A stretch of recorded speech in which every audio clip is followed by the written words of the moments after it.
हाल ही में वेनेजुएला से जुड़ा एक ऐसा घटनाक्रम सामने आया है जिसने अंतर्राष्ट्रीय राजनीति में कई सवाल खड़े कर दिए हैं। अमेरिका ने दावा किया है कि एक सैन्य और सुरक्षा ऑपरेशन के दौरान वेनेजुएला के राष्ट्रपति निकोलस मादुरो को हिरासत में लिया गया। इस कार्रवाई को अमेरिका कानून और सुरक्षा से जोड़कर देख रहा है, जबकि कई देश इसे अंतर्राष्ट्रीय कानून का उल्लंघन बता रहे हैं।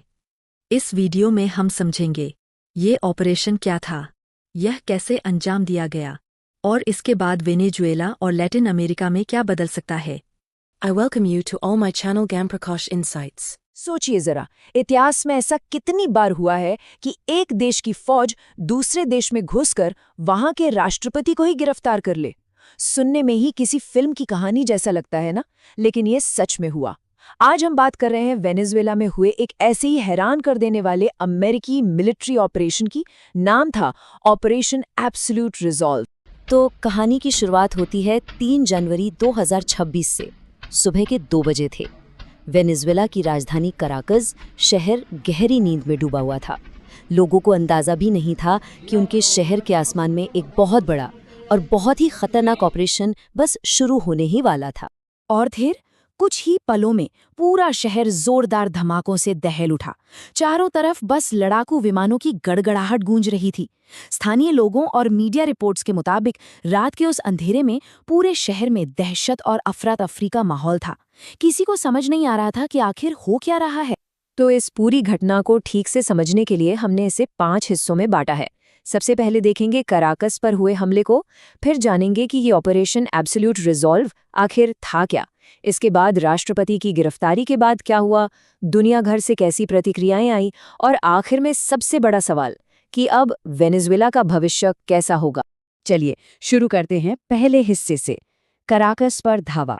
आखिर उस रात वेनेजुएला की राजधानी में हुआ क्या था। देखिए, जो शुरुआती हमले हुए ना, वो बहुत ही सटीक थे। ऐसा नहीं था कि कहीं भी बॉम्ब गिरा दिए गए। निशाना बनाया गया था कराकस और उसके आसपास के सबसे अहम मिलिट्री और सरकारी ठिकानों को। इसमें राष्ट्रपति का महल भी शामिल था और देश का सबसे बड़ा मिलिट्री कॉम्प्लेक्स फ्यूर्ते त्यूना भी। तो ये तो हुई हमले की बात। अब आते हैं खुद इस ऑपरेशन पर, ऑपरेशन एब्सोल्यूट रिजॉल्व।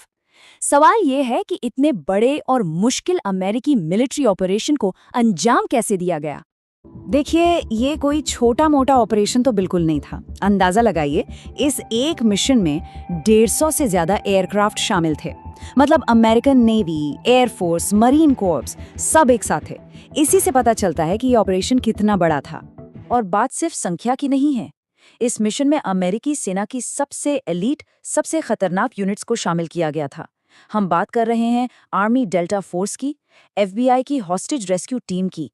जब ऐसी टीमें मैदान में उतरती हैं तो ये साफ हो जाता है कि मिशन कितना ज्यादा जरूरी और कितना ज्यादा जोखिम भरा है। और यहाँ एक बहुत ही दिलचस्प बात पता चलती है, ये लड़ाई सिर्फ जमीन और हवा में नहीं लड़ी जा रही थी। अमेरिका ने मॉडर्न वॉरफेयर टैक्टिक्स का भी इस्तेमाल किया। उन्होंने साइबर ऑपरेशंस लॉन्च किए और कराकस के बड़े हिस्सों की बिजली ही काट दी। सोचिए, एक तो शहर में अफरा तफरी मच गई और दूसरा, इस अंधेरे का फायदा उठाकर उनके हेलीकॉप्टर्स को नीचे उड़ने के लिए कवर मिल गया। बहुत ही स्मार्ट मूव था ये। तो आखिर में गिरफ्तारी हुई फ्यूर्ते त्यूना मिलिट्री बेस पर, और इसके बारे में खुद प्रेसिडेंट डोनाल्ड ट्रंप ने बताया। उनके मुताबिक प्रेसिडेंट मादुरो ने एक स्टील के बने सेफ रूम में भागने की कोशिश की। वो लगभग पहुंच ही गए थे, लेकिन इससे पहले कि वो दरवाजा बंद कर पाते, अमेरिकी कमांडोज ने उन पर धावा बोल दिया और उन्हें पकड़ लिया।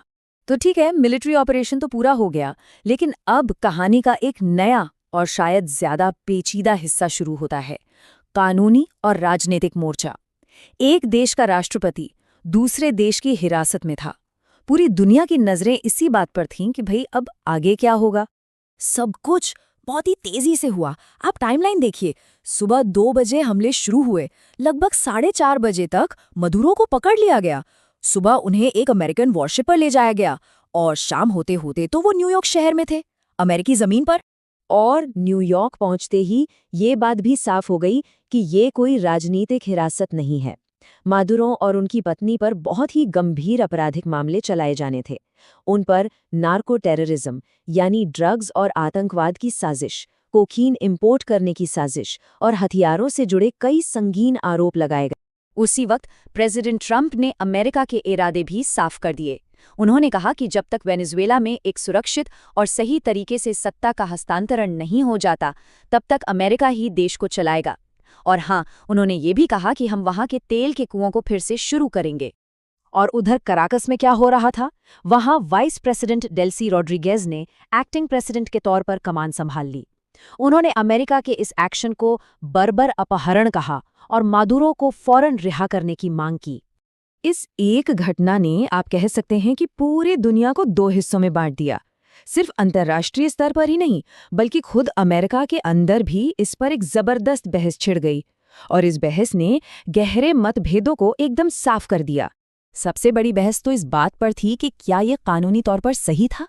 अमेरिका का पक्ष ये था कि वो 2019 से ही मादुरो को वेनेजुएला का असली नेता नहीं मानते थे और वो एक अपराधी हैं जिन पर नार्को टेररिज्म के चार्जेस हैं। लेकिन दूसरी तरफ अंतर्राष्ट्रीय कानून के जानकारों का कहना था कि ये तो सरासर यूएन चार्टर का उल्लंघन है। आप किसी दूसरे देश की सीमाओं में घुसकर ऐसा नहीं कर सकते। ये क्राइम ऑफ अग्रेशन यानी आक्रामकता का अपराध है। और दुनिया भर के देशों की प्रतिक्रियाएं भी बिल्कुल बटी हुई थीं। एक तरफ थे चीन, रूस, मेक्सिको जैसे देश जिन्होंने इसे सशस्त्र आक्रामकता बताया और इसकी कड़ी निंदा की। दूसरी तरफ थे इजराइल और अर्जेंटीना जैसे देश जिन्होंने इसे आज़ादी की जीत बताकर इसका स्वागत किया। और फिर यूके और कनाडा जैसे कुछ देश भी थे जिन्होंने थोड़ा सधा हुआ रुख अपनाया और शांतिपूर्ण समाधान की बात। और जैसा कि मैंने कहा, अमेरिका के अंदर भी मामला गरमाया हुआ था। प्रेसिडेंट की अपनी पार्टी रिपब्लिकन्स इसे एक मजबूत और निर्णायक नेतृत्व बता रहे थे। वहीं विपक्षी डेमोक्रेट्स इसे एक गैर कानूनी और बिना इजाजत की गई कार्रवाई कह रहे थे और एक और न खत्म होने वाले युद्ध का खतरा जता रहे थे। तो ये सब तो हो गया, लेकिन अब हम आते हैं सबसे बड़े और सबसे अहम सवाल पर। अब वेनेजुएला का क्या होगा? जब एक देश का नेता ही नहीं रहा तो आगे क्या हो सकता है? एक्सपर्ट्स के मुताबिक यहाँ से 3 रास्ते निकलते हैं। एक सिक्योरिटी एनालिस्ट हैं एलेक्स प्लित्सस। उन्होंने 3 संभावित सिनेरियो बताए हैं। पहला कि मादुरो की सरकार के जो बचे खुचे लोग हैं वो माफी के बदले में विपक्ष के साथ कोई समझौता कर लें और सत्ता सौंप दें। दूसरा कि वेनेजुएला सरकार के ही कुछ लोग जो खुफिया तौर पर अमेरिका के साथ मिले हुए थे वो अब कंट्रोल अपने हाथ में ले लें। और तीसरा जो सबसे खतरनाक सिनेरियो है कि सरकार के वफादार और दूसरे हथियारबंद गुट एक गुरिल्ला लड़ाई शुरू कर दें जिससे देश एक लंबे और हिंसक दौर में चला जाए। तो आखिर में हम आपको इसी एक बड़े सवाल के साथ छोड़ जाते हैं। जब एक देश दूसरे देश के नेता को ही उठा ले जाता है तो उस देश की कहानी का अगला पन्ना कौन लिखता है? ये एक ऐसा सवाल है जिसका जवाब न सिर्फ वेनेजुएला का भविष्य तय करेगा बल्कि ये पूरी दुनिया के लिए एक बहुत बड़ी नज़ीर भी पेश करेगा। उम्मीद है आपको ये वीडियो पसंद आई होगी।